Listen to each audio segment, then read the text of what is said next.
All right, everybody. Sooners Illustrated game preview time. Week 10, game 9, number 18, Oklahoma, number 14, Tennessee, Saturday night in Knoxville, Neyland Stadium, dark mode, whatever that means for Tennessee on Saturday over the black uniform. It's going to be insane. Josh Callaway, Tom Green with you. Set the table for this one. Tom, and we're saying this every week at this point, but huge game.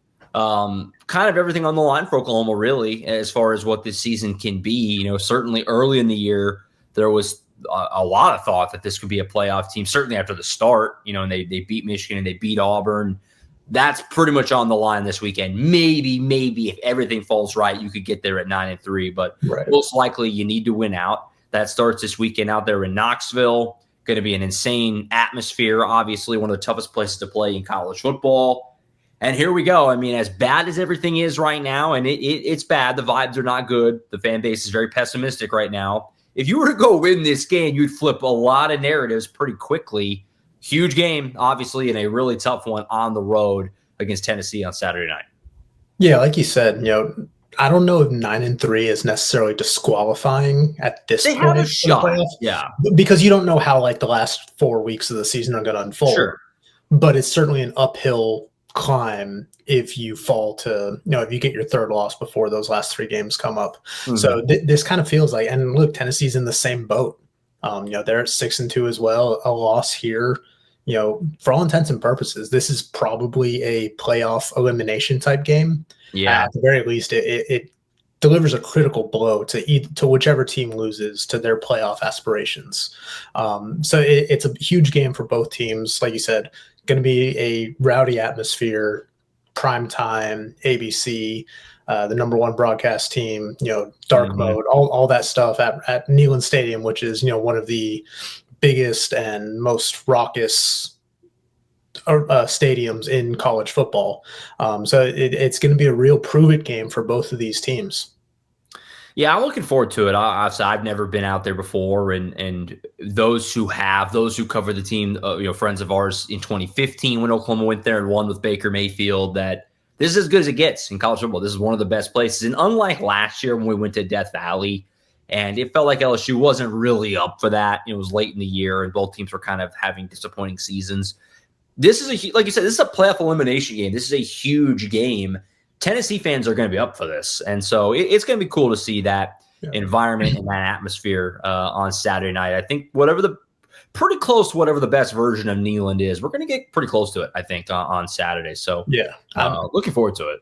Yeah, I'm personally looking forward to it because, you know, it's kind of weird. Like I've been covering the SEC essentially since 2010 when I was in college at Florida, you know, a few years off in between there. But Neyland Stadium is one of 3 stadiums I've never been to. Like for all this time I've been covering the SEC, I've never been to Neyland Stadium. It's just worked out where whatever team I'm covering, either Tennessee is visiting them or Tennessee has not fallen on the schedule. You know, the other 2 stadiums are, you know, Texas, obviously, you know, that's never going to happen as long as I'm covering Oklahoma, not going to cover a game down in Austin, and Vanderbilt, which, you know, similarly to Tennessee, it just hasn't worked out to where the years that I've covered that team that they've gone to Vanderbilt. Like I've covered games where Vanderbilt's been the visiting team, just never been to the 2 stadiums in the state of Tennessee. But obviously, you know, Neyland Stadium is kind of like that crown jewel of them. Just really looking forward to that environment, that atmosphere, getting to experience that. And I think it's going to be a good game.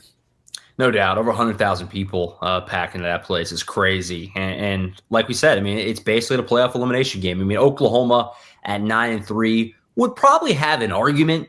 We'll see. I mean, it's very small sample size. We've only done this 1 year, the 12-team playoff. But as we saw last year, 3-loss Alabama did not get in. Now, again, not the same situation. Oklahoma would. If Oklahoma gets 9-3, they will have good wins, obviously, and they will not really have any bad losses.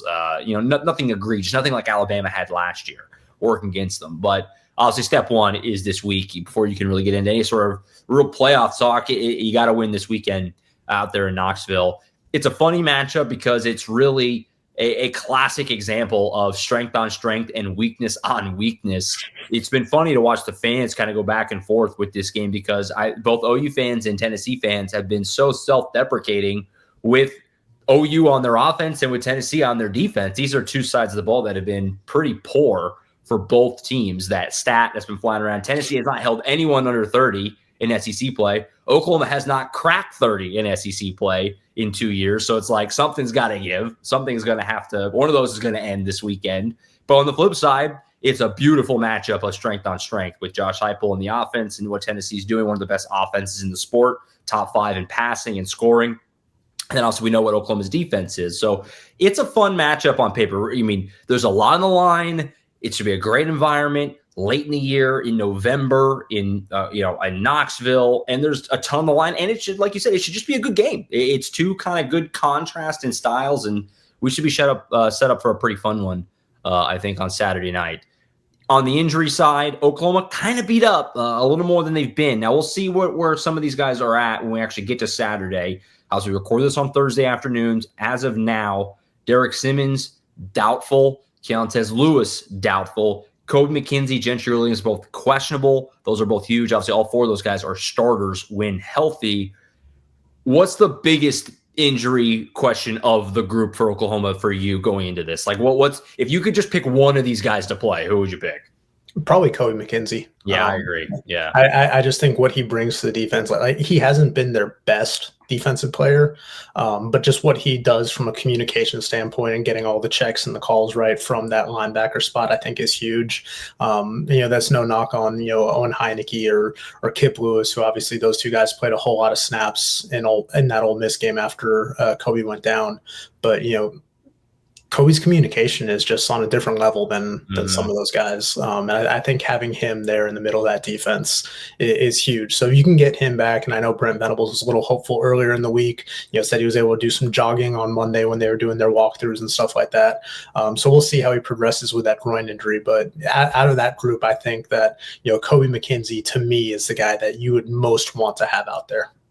Yeah, I think I agree. I don't know if we, and I don't mean we, just us, like just a collective public, did justice the fact that he missed basically that whole game on Saturday, or a lot of it, and that's huge. Like you said, I mean, Kip Lewis is probably a more talented player, but Kobe's having a really good season, and B, as Brent Venables said, it's a cliche, but it's true. He's the quarterback of the defense. He's the guy who kind of runs the show out there, and that's a big guy to not have, especially in a scene and an emotional environment like we're going to have on Saturday. So that's a big one. We'll see. You assume no Derek Simmons would mean maybe more Ryan Foje. I don't know why they would go away from that, which is a bit of a scary proposition. You're talking about 2 freshman tackles in this game. And then maybe we talked about on Monday, Eddie Pierre-Louis maybe slides in, maybe into the starting lineup. He played a lot against Ole Miss. Again, exciting, but a bit of a scary proposition. A young guy who has not played a lot of football, because Oklahoma can't afford to just have a bunch of false starts. Like it's not going to work. So, it's exciting to have all this young talent on the O-line, but when you're going into a place like Knoxville, you maybe wouldn't hate to have some older dudes in there like Derek Simmons. But who knows? I guess we'll see how it shakes out when we actually get there. But we'll see. Yeah, I mean, and they'll probably have Logan Howland available too. I know he was questionable on the Wednesday report, but if I'm not mistaken, he was cleared last week, but they just rolled with Ryan Foje instead. So having him as kind of a backup option to Foje, I think is obviously a nice fallback plan to have. But I think they liked what they saw from Ryan Foje in that first start, and there's some good things to build on there. Again, he only practiced 2 days at tackle last week before getting thrown in the starting lineup, and held up pretty well. Obviously had some freshman moments, but overall, I think there's things for them to build off positively there from a position that he obviously played a lot of in high school. Yeah, no doubt. Gonna be fun. Excited to see how those guys handle it. Thrown into the fire big time this weekend. Let's do our keys to the game for Saturday. How does Oklahoma do this? I'll let you get it started. What's the most important thing that Oklahoma has to do to find a way to get in and out of Knoxville with what would be maybe the signature win of the Brent Venables era, or at least up there if they were to go get this thing done? What's the key for you on Saturday for Oklahoma to do this?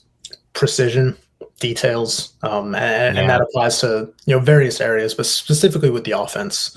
You look at what John Mateer struggled with last week, where he either had some overthrows or just missed a read. It's like the small details in making the right decisions, or putting the ball where it needs to be in certain moments, make all the difference. Because if he makes just a few of those throws, I think we're having a different conversation about that Ole Miss game earlier this week, or last weekend. And then just elsewhere, I mean, you look at the penalties that Oklahoma had. Certainly a few killer ones, whether it was that holding penalty on the punt return, the illegal formation coming out of a media timeout that pretty much directly leads to a safety.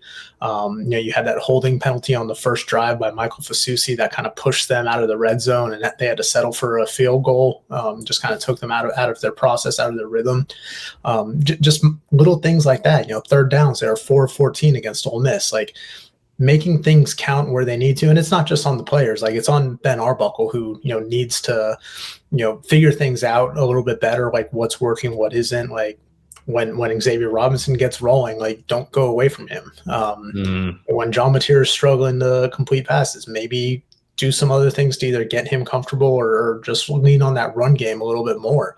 But to me, it's just all about the precision and the details.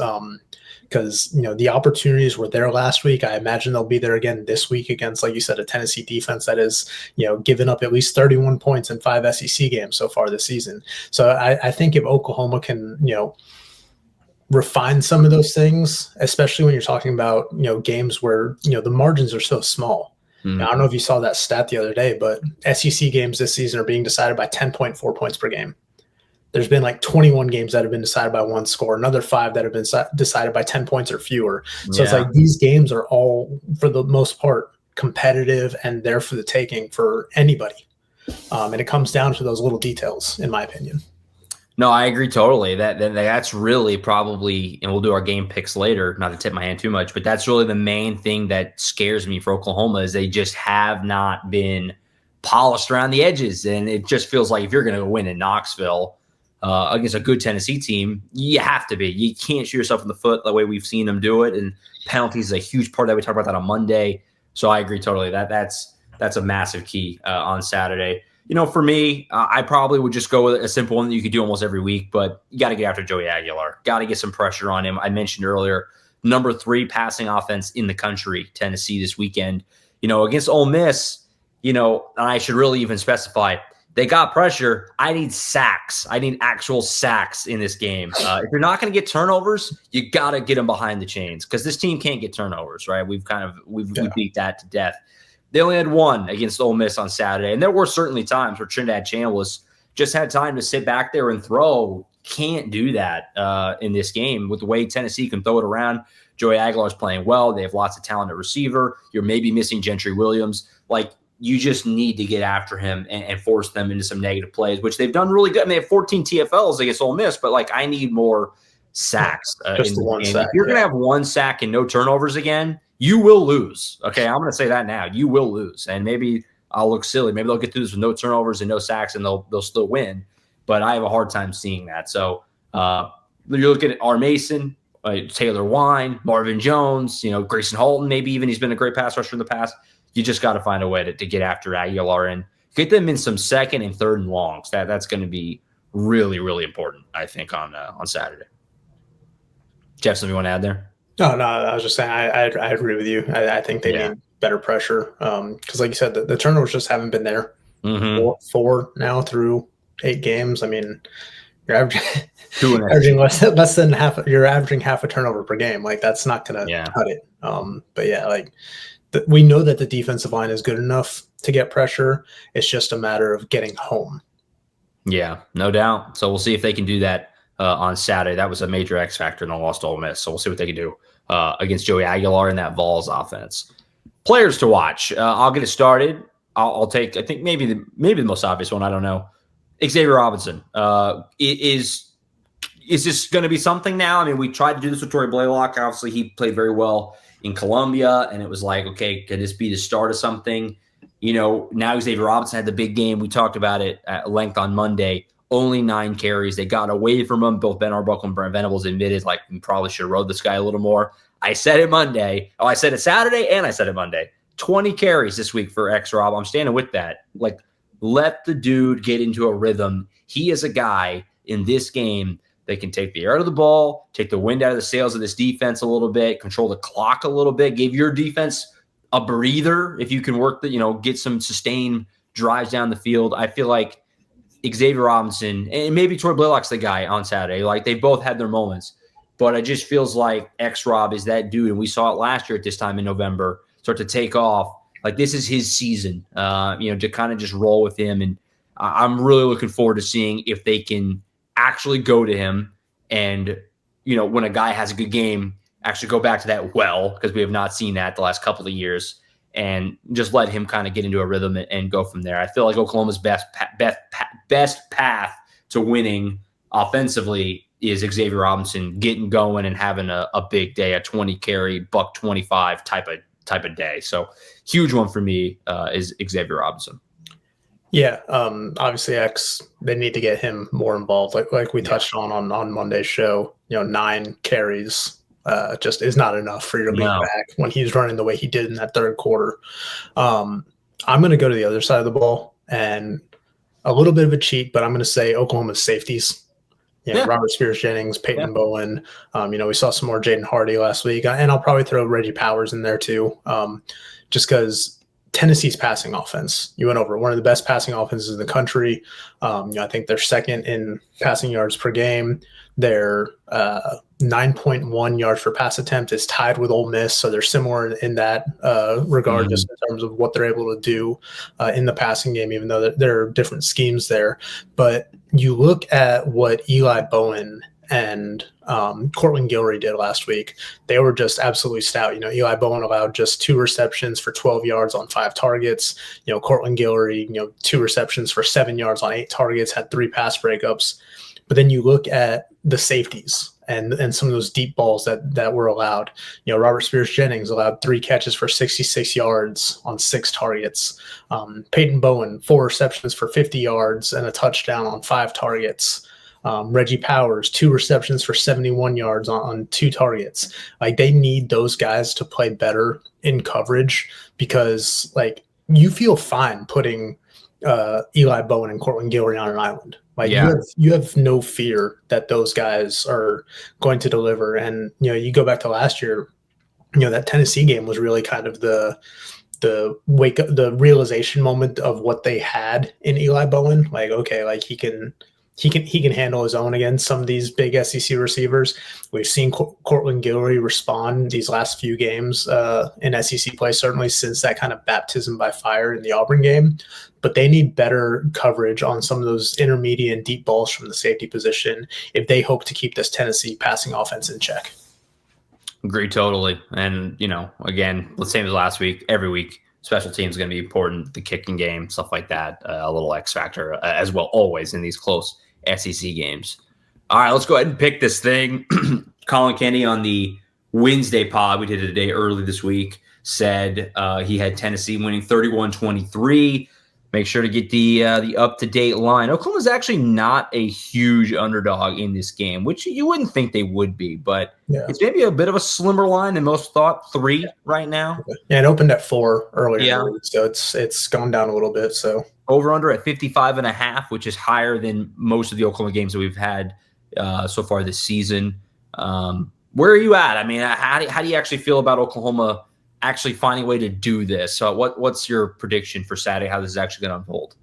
I'm actually pretty close to that spread and that total.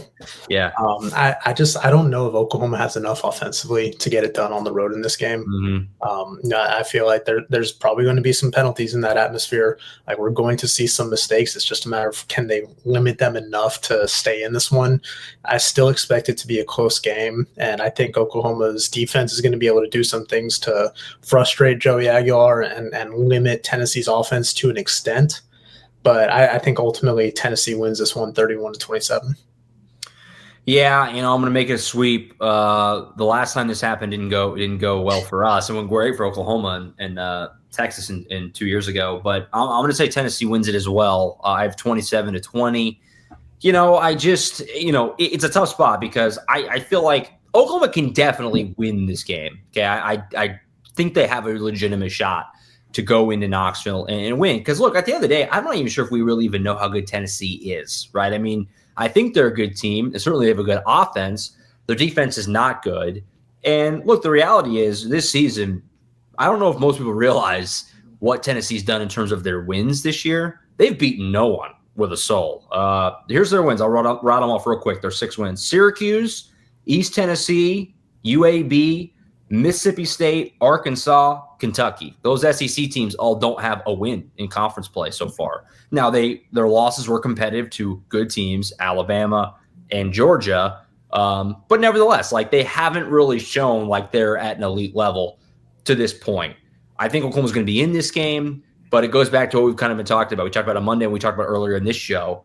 Oklahoma has not shown this year or in the entire Brent Venables era an ability to get out of their own way in games like this. And to win in Knoxville, in that place at Neyland, you can't have penalties. You can't have turnovers. You can't have busts in the secondary. You can't have a special teams mishap. You can't have clock management issues. And it's like to expect Oklahoma to suddenly not have any of that would be almost foolish, in my opinion. So, again, they can win. They definitely can. And I think this is going to be a close game deep into the second half. But to expect them to, I don't know how you possibly could expect them to, outside of just, obviously being an OU fan and just hoping, right? I don't know how anyone could expect them to win this. So we'll see. I agree. And like, I'm not trying to hedge bets or anything. Like we think Oklahoma can win this game just because we've said it all season that this defense is good enough to keep them in every game that they play this year. I just don't know that they have enough offensively or can get out of their way for long enough to go out and win in a road environment like this at this point in the season with what we've seen, especially these last few weeks where, the offense just has not been clicking as well. And John Mateer has not been, near the same player that he was that first month of the season. It's going to be fun. I am really looking forward to it. And boy, I said off the top, I mean, while I don't think it's going to happen, if you do win, imagine the narrative shift again. If Brent Venables takes this Oklahoma team in there and for John Mateer, who's taking on the chin right now, if he were to play well in this place, it would be something. And the narrative would flip around quite a bit going into the bye week. And then you'd have 3 games left saying, if we can find a way, maybe there's still a lot that can be accomplished this season. So it's a huge spot, season on the line in some ways on Saturday. And it's going to be fun. I'm looking forward to it. It's going to be a late night in Knoxville, but it's going to be fun. It's going to be fun. The black uniforms, I think, do you like the black uniforms? They're fine. I mean, like, cool. I mean, I kind of I think it works for Halloween weekend. It does. With the black and the orange together, like that's a tough look on Halloween weekend. And any time that you can break out an alternate that kind of gets the crowd juice, I think is always like cool in college sports and not just college sports, but pro sports too. You see teams, bring back the retros or all these other jerseys, and it's like, yeah, man, this looks cool. But yeah. I'm excited. It's going to be fun, and OU fans making the trip, obviously. I assume there are many OU fans who travel really well, and it'll be something on Saturday. Yeah, not excited for the travel back. No, the travel part. For those who are not up on their Tennessee geography, which there's no reason to be, I wasn't until this trip really. Flying into Nashville, not close to Knoxville. It's like OKC to Dallas. It's quite a journey, actually. So yeah, 2.5 hours and a time change. 2.5, and it's time change weekend, and there's a time zone change in there. We're not going to know what's going on when we get back. And OU basketball opens the season on Monday, by the way. So yeah, it's a busy next few days coming up, but we're looking forward to it. That's why we do it. We'll all be there. Tom Green, myself, and Colin Kennedy, who is actually out there already. We did the show on Wednesday he's in Nashville right now. He's going to be at the stadium with us, so we'll have 3 wide on Saturday night at Neyland. And then obviously we'll have full coverage from Tennessee, obviously on the website, Oklahoma.247sports.com. And on the YouTube channel, you can hear from Brent Venables, Ben Arbuckle, John Mateer, the team, instant reaction from us. Then Tom and I will circle back on Monday to pull it all apart, where things stand. The vibes are going to be drastically different one way or another, I think, after this game. And we'll also dabble in a little bit of basketball talk. As I mentioned a second ago, the season opener is Monday night at the Lloyd Noble Center. So we'll dabble. We'll do a little dabbling in some hoops as they start their season on Monday. I think that's it for now, though. For Tom Green, I'm Josh Callaway signing off. We'll see you Saturday night from Neyland Stadium in Knoxville, Tennessee. We'll see you then. Safe travels, everyone getting out there.